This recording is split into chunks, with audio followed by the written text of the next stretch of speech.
Hi class 8, a very good evening to all of you. So how are you all? I hope you all are enjoying, you all are good.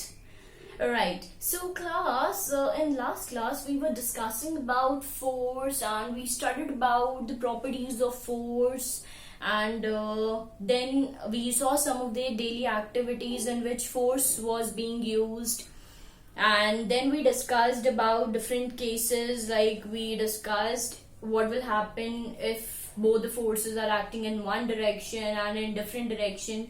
Then we studied about different effects of force and the types of force, right? In the type of force, there was this last force left, which was gravitational force. So I'll just give you a recap of gravitational force and then we'll move on with the topic pressure, right? So class, gravitational force is a force, it is basically the force of attraction between any two bodies. It could be between me and the planet Jupiter, it could be between sun or any other planet, it could be between me and the moon. So because we bodies, we have some kind of mass, right? So force of attraction between any two bodies is your gravitational force. Then we were discussing about gravity. Gravity is the force of attraction between earth and any other thing. For example, between earth and me, earth and you, earth or any other living thing or non-living thing, right? So the force of attraction that is existing between earth and any other thing is your gravity. So this was the difference between gravitational and gravity. Now quickly move on to today's topic, which is pressure, right? So let us understand what pressure is, and in daily activities where do you get to see its application, right? So first of all, you need to understand what pressure is. So pressure is produced when force act on an object. That means pressure is nothing but force acting on an object. That means if I have this duster with me and I'm applying some kind of force in this duster, right? So this is pressure. So it is nothing but the force that is applied on an area. So this is your pressure.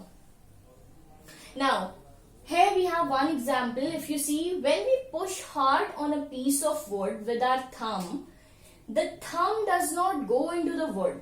But if we push drawing pin into the wood, with the same force, it goes in.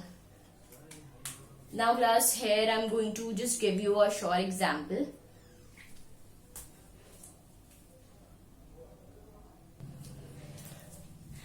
So here we go. So class, see, understand this example. Here I'll just give you a practical. So I have this, so what they are saying is, when we push hard on a piece of wood, so this duster is made of wood. If you see this portion, it is of wood, right? If I'll put my hand on this duster and if I'm going to apply force with my thumb, see my hand, like my thumb is not going inside. Though this is also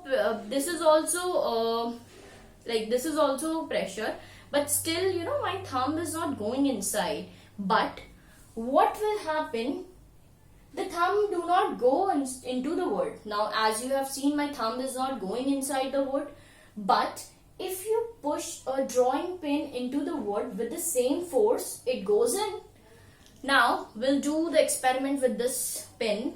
Now, here carefully, I'll just try to put this pin in. Can you see? This pin has moved inside. Can you see? I'm not holding this pin anymore and this pin is finally into this wood. So what has made this pin to move inside? You know, this is pressure. So the force that an object is applying, or the force that you are applying on an object on a particular area, that is known as your pressure. So like if we take the example of my thumb, when I was just trying to put my thumb like this, here if you see, the area was larger. The area of the wood that I was covering was larger, and this is the reason why my thumb was not able to go inside.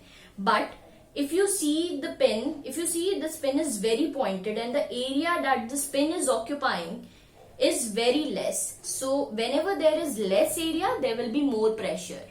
And whenever there will be more area, there will be, whenever there will be less area, there will be more pressure, and whenever there will be more area, there will be less pressure. So see, understand it like this. We have, if you will increase the area, your pressure will decrease. Your pressure is going to decrease. And if you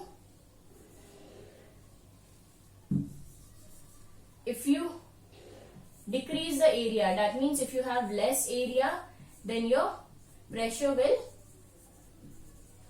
increase like this.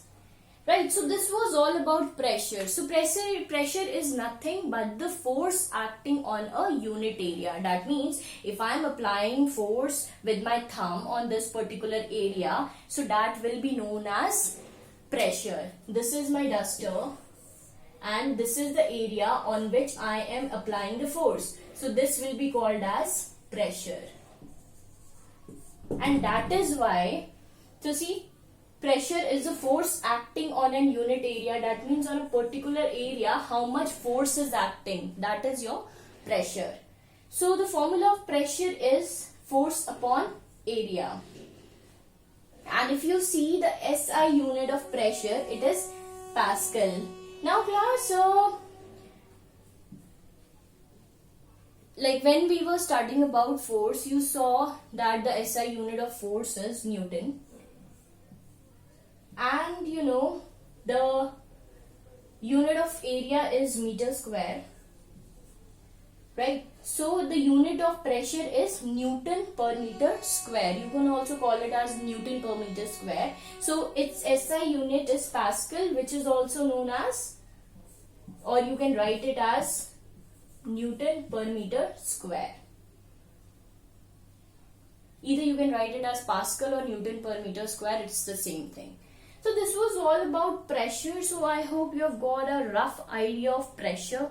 So now we'll move on to some of the applications, like some of the actions in which, or you can say some of the activities in which we see pressure, in which actually pressure is applied.